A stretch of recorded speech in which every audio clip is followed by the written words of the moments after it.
কোথায় গিয়েছিলাম, কি দেখলাম, কি খেলাম আর কি বা কুড়িয়ে পেলাম সবই শেয়ার করবো আজকে আমার এই ভিডিওতে। সবাই পাশে থাকবেন আর ভিডিওটা দেখতে থাকেন।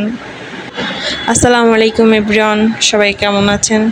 কালকে যে আমার প্ল্যান ছিল আর কি, আমার হাজব্যান্ডের সাথে আমরা বের হব, ওইটা আজকে পূরণ করলাম, তাও অনেক জোর করে। সে এমনিই বলতেছিল অনেক রোদ্দুর, বের হওয়া যাবে না। আমি বলছি কোনো কথা আজকে আমি শুনবো না। কালকে বৃষ্টি ছিল, তুমি অজুহাত দিয়েছো, আজকে নয় নয় নয় নিয়ে যেতেই হবে, যেতেই হবে মানে যেতেই হবে। তো বেচারা খুব জোর করে বের হয়েছি, তাই তার গাড়ি ঘুষতেছে তো ঘুষতেছে, ঘুষতেছে তো ঘুষতেছে। আচ্ছা, ফাইনালি সে নিয়েই এলো। আর এসে তো আসছি আমরা একটা রিসোর্টে, এসে দেখি খালি আম গাছ আর কাঁঠাল গাছ। আর যা দেখলাম, খালি ছোট ছোট কাপল এই জায়গায় খালি বৈশা আছে। আর কি বলবো, ছোট ছোট ঘর ছাড়া আমি আর কিছুই দেখতে পাইনি এ জায়গায়।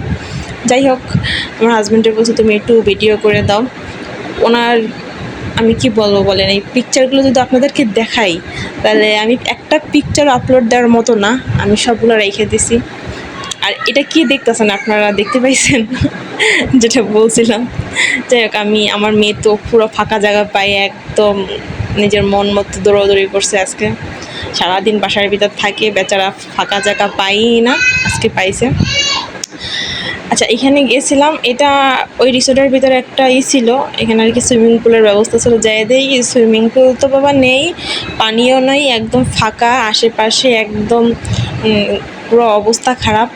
খালি দেই আমি শুধু দেখতে পাই কাপড় নিপানিপিতে দেখতে পাই আশেপাশে, আর কিচ্ছু যদি আমি দেখতে পাইছি, ভালো কিচ্ছু দেখতে পাইনি। হ্যাঁ, এখানে ভালো ছিল কি, পরিবেশটা সুন্দর ছিল, একটু নিরিবিলি ছিল, বসে থাকার মতন আর কি, সময় কাটানো যায় আর কি। সেই হিসেবে টিকিটটা অনেক দাম নিছে, এত দাম না উচিত ছিল না। যাই হোক, আমি আবার আসার সময় একটা আম পাইছি, বলে না যদি থাকি নচিবে আপনা আপনি আসিবে। যাই হোক, আমিও পাইয়া গেছি একটা আম। আমি অবশ্য ঢোকার সময় ভাবতেছিলাম এত আম যদি আমি এটা পাইতাম। আল্লাহ আমার কথা শুনছে। এই তো আমরা সবাই মিলে দোলনা খাচ্ছিলাম আর আশপাশ দেখতেছিলাম, ছিল ভালোই, মোটামুটি ছিল।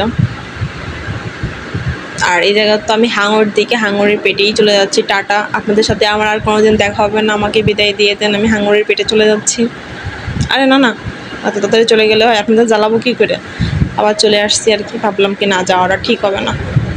তো আমার হাজব্যান্ডকে বললাম গাড়ি নিয়ে আসো, আমরা চলে যাই।